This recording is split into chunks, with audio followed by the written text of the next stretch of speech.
La cruz y el puñal, capítulo 12.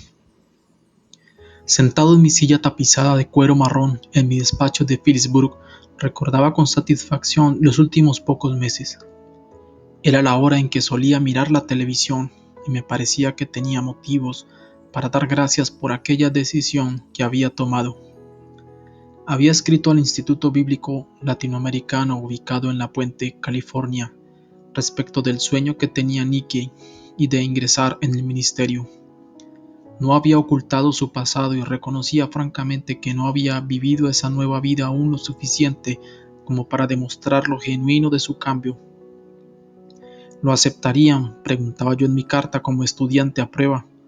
Me contestaron afirmativamente, y no solo eso, sino que se sentían tan intrigados con la historia de la transformación de un muchacho de la calle que poco después invitaron a Ángelo Morales para que ingresara también en el instituto. No, reflexionaba yo, no había duda. Bugbard y Stackwash andaban bien. Nicky y Angelo se hallaban en camino de convertirse en ministros evangélicos. Todo señalaba el completamiento gozoso de una tarea a la que había sido llamado a colaborar.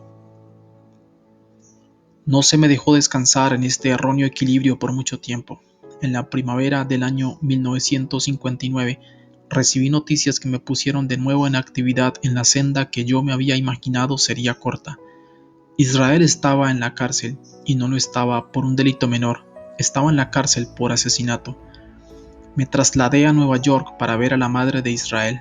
Mi hijo se portó bien por un tiempo, dijo la madre de Israel, meciéndose de un lado para otro, presa del profundo dolor. Se asentó y cuando se iniciaron las clases empezó a estudiar, pero entonces la pandilla se organizó de nuevo. ¿Sabe usted lo que es el reclutamiento, señor Wilkerson? Sabía muy bien lo que era el reclutamiento, cuando las pandillas apenas comenzaban o cuando se reducía el número de sus componentes por una razón u otra. Cualquier muchacho de la vecindad quedaba sujeto a una de las invenciones más crueles de las pandillas pendencieras. Simplemente lo reclutaban. Lo detenían en la calle y le decían que desde ese momento era miembro de la pandilla y que tenía que participar en las riñas y obedecer todas las órdenes de la pandilla. Y si se negaba, primero le daban una paliza. Si aún se negaba, le quebraban el pulgar o un brazo. Si se negaba todavía, se le amenazaba de muerte. Ninguno que conoce las pandillas toma esas amenazas a la ligera. La mayor parte de los muchachos se incorpora. A Israel le hicieron varios disparos de arma antes de que volviera a la pandilla. Mi hijo estaba tan asustado, dijo la madre de Israel, y volvió una noche. Hubo una gran riña. Mataron a uno de los otros muchachos. Nadie trató siquiera de decir que Israel era el que lo había muerto, pero él se encontraba con los matadores, de manera que lo metieron en la cárcel. La madre de Israel me mostró una carta del muchacho, ajada y manchada en lágrimas. Decía que se afligía de la tragedia por amor a ella. No parecía amargado, hablaba del día cuando lo pondrían en libertad, y hasta habló de mí, diciendo que lo que le había ocurrido a él sería una tristeza para el predicador cuando lo descubra.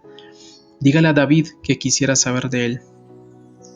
¿Qué podríamos haber hecho? ¿Cómo podríamos haber impedido que Israel cayera en la cárcel? Le habría sido de ayuda si yo hubiera estado más cerca para darle consejos y ofrecerle mi amistad. Habría sido algún bien si lo hubiéramos sacado de aquella vecindad, lejos de la pandilla que lo reclutó y de la vida que lo emponzoñaba. Le pregunté esto a la madre de Israel y ella sacudió la cabeza quejándose de pesar. Quizá, me dijo, no lo sé. Mi hijo se portó bien por un tiempo y luego regresó a la pandilla. Él quería ser bueno. Ayúdelo, señor Wilkerson. Le prometí que haría todo lo que pudiera para comenzar. Le dije que por lo menos podría enviarle a Israel algunos cursos bíblicos por correspondencia en la cárcel. No podía quitarlo de mi mente ni de día ni de noche. Le hablé a Wynne respecto de él. Le pregunté a la gente de la iglesia lo que hubieran hecho en mi lugar, allí donde yo fracasé. Le escribí, pero descubrí que no podía contestarme. Solamente podía escribirles a sus familiares más íntimos. Hasta los cursos por correspondencia tenían que enviarse por intermedio del capellán de la prisión. A principios del verano, cuando los campos de Pensilvania habían reverdecido de nuevo, Israel ocupaba mis pensamientos más que nunca. Cada oportunidad que tenía iba a mi montaña para orar por él. Fuera de orar, nada podía hacer por él. Al escribir estas líneas, Israel está todavía en la cárcel.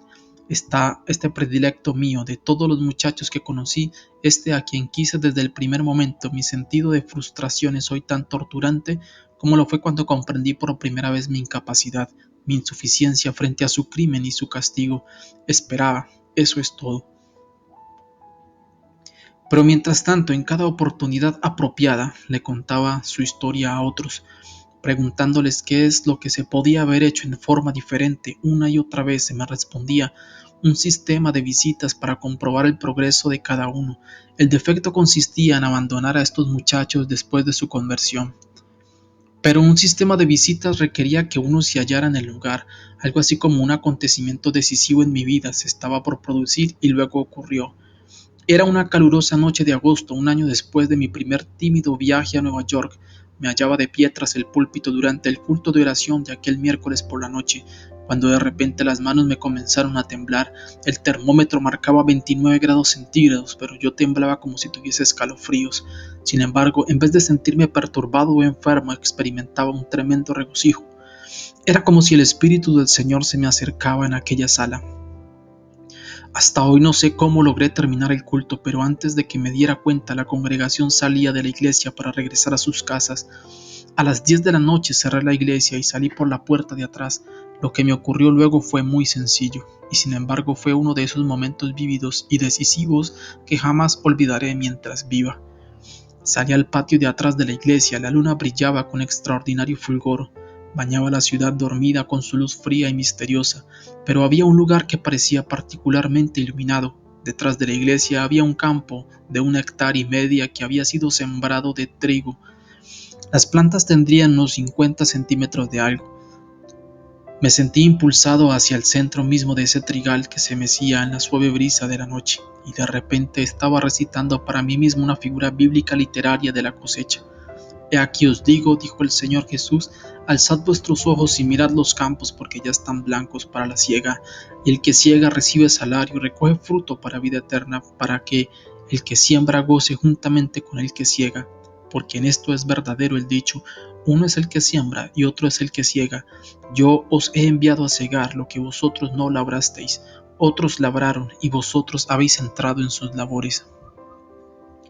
Con los ojos de la imaginación me representé a cada espiga de trigo como un muchacho de las calles de la ciudad, ansioso de comenzar de nuevo, y luego me volví y extendí la vista hacia la iglesia y hacia la casa pastoral en donde Win y mis 3 hijos se hallaban a salvo, felices, seguros en su vida en una iglesia de campo.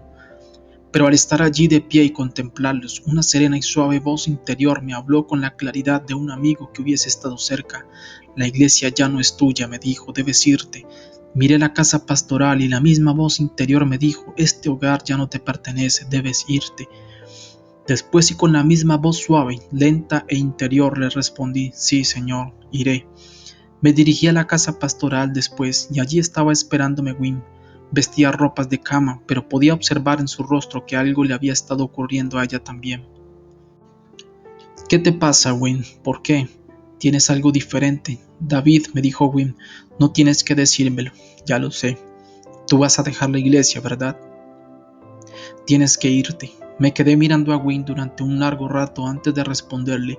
A la luz de la luna que se filtraba en la alcoba de la casa pastoral, podía ver el reflejo de una lágrima en la comisura del ojo. Yo también oí la voz. David, dijo Win, nos vamos a ir, ¿verdad? En la oscuridad la estreché entre mis brazos. Sí, mi querida, nos iremos. El domingo siguiente se cumplía el 5º aniversario de nuestro pastorado en la iglesia de Pittsburgh. Me puse de pie detrás del púlpito esa mañana y miré los rostros de las personas que conocía también. Amigos míos, les dije, probablemente esperan que pronuncie hoy un mensaje de aniversario. Como ustedes saben, estos han sido 5 años extraordinariamente felices y maravillosos para mí, para mi esposa y para nuestros hijos. 2 de nuestros niños nacieron aquí en Pittsburgh. Recordaremos siempre estos años como una época especial de íntima amistad, pero algo extraordinario ocurrió el miércoles pasado, algo que tiene solo una explicación. Les narré entonces lo que me aconteció en el trigal y de la asombrosa experiencia paralela de Wynne dentro de la casa pastoral. Les dije que no tenía la más mínima duda de que era la voz de Dios y de que tendríamos que obedecerla. No podría responder a su pregunta respecto del lugar a donde nos dirigíamos. Sospechaba que sería Nueva York, pero no estaba seguro. Todo lo que sabía era que debíamos dejar Phillipsburg de inmediato, sin demora. Qué maravilloso es vivir esta vida del Espíritu. Esa misma tarde, cuando regresé a la casa pastoral, comenzó a sonar el teléfono. Uno de los llamados era del estado de Florida, de un pastor que me decía que no podía desechar un intenso impulso de llamarme por teléfono y de invitarme a que viniera inmediatamente y realizara para él una serie de cultos de retiro. Recibí un llamado, luego otro, y antes de que pasara el día me encontré comprometido a celebrar cultos por 12 semanas enteras por todo el país. En el espacio de 3 semanas habíamos guardado en depósito nuestros muebles y nos habíamos trasladado de la casa pastoral a 4 habitaciones en la casa de los padres de mi esposa. Y luego partí por el resto de ese verano y parte del invierno siguiente. Realicé campañas también en varias ciudades y pueblos del país. Tenía que reírme de mí mismo. Medía la distancia a cada nuevo sitio, no desde donde me encontraba en ese momento, sino desde la ciudad de Nueva York. La ciudad me atraía como un imán. Siempre que me era posible, elegía cultos que me llevaran cerca de aquella ciudad inmensa, congestionada, llena de angustia que yo amaba en forma tan especial. A mediados del invierno de 1960, uno de estos compromisos de predicación me llevó a la ciudad de Irvington, en Nueva Jersey. Me hospedé allí con un pastor llamado Reinaldo Jake y le conté cómo se lo contaba a todos respecto de algunas de las experiencias por las cuales había pasado en Nueva York. El señor Jake se mantuvo sentado en el brazo del sofá mientras una hora escuchándome intensamente y formulándome preguntas. David, me dijo finalmente, me parece que las iglesias necesitan un predicador que dedique todo su tiempo a las pandillas de Nueva York. Quisiera saber si usted me permitiría que hiciera varias llamadas telefónicas a fin de ponerme en contacto con amigos de la ciudad. Uno de los hombres a quien llamó fue a Stanley Berg, copastor de la iglesia Glad Tidings Tabernacle, en la calle Oeste 33, cerca de la estación Pensilvania. Se organizó un culto en el subsuelo de la iglesia del señor Berg, a la que asistirían ministros evangélicos interesados. Fue un culto sencillo. Alguien leyó una carta del comisionado de policía, Kennedy, instando a las iglesias a adoptar una postura más vigorosa en asuntos que afectaban a los jóvenes. El señor Berg se puso de pie y habló un poquito respecto de la labor que yo había estado haciendo. Luego yo me levanté y hablé acerca de la dirección que yo pensaba que podía tomar ahora el trabajo entre los jóvenes. Antes de que terminásemos aquella reunión, había nacido un nuevo ministerio, puesto que su propósito principal era alcanzar a los jóvenes y muchachas con el mensaje del amor de Dios.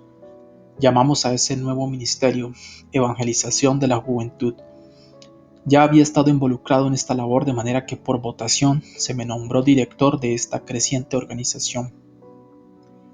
Un capitán de policía llamado Pablo Dilena, miembro de la iglesia del señor Berg, fue elegido por votación secretario tesorero. Pobre Pablo, no se hallaba en la reunión para defenderse. A continuación surgió el asunto del dinero. Fue resuelto en forma muy sencilla. Calculamos que para oficinas, gastos de impresión, salarios y demás, un presupuesto de $20,000 sería lo mínimo, de manera que nos asignamos un presupuesto de $20,000. Naturalmente no teníamos dinero en efectivo, como lo descubrió nuestro secretario tesorero. Unos momentos después, cuando Stanley Berg nos llamó para informarle de su victoria en la elección, Pablo, le dijo el pastor Berg, tengo buenas noticias para ti. Acabas de ser elegido tesorero de la evangelización de la juventud. David Wilkerson es tu director en esta lucha para el bien de los jóvenes, y sin duda te alegrarás de saber que tienes un presupuesto de $20,000 para el primer año. El capitán Dilena contestó, ¿quién es David Wilkerson? ¿Quién tiene los libros? ¿Dónde está el dinero? Pablo, dijo el pastor Berg, no tenemos libros, no tenemos dinero, y David Wilkerson es un predicador de las montañas de Pensilvania que tiene la convicción de que su esfera de trabajo es Nueva York. Pablo soltó la carcajada. Todo eso suena tan ingenuo, dijo. Somos ingenuos, Pablo, respondió el pastor Berg, tan ingenuos como David cuando se enfrentó con Goliat y sin otra cosa que una honda, una piedra pulida y la convicción de que luchaba por la causa de Dios.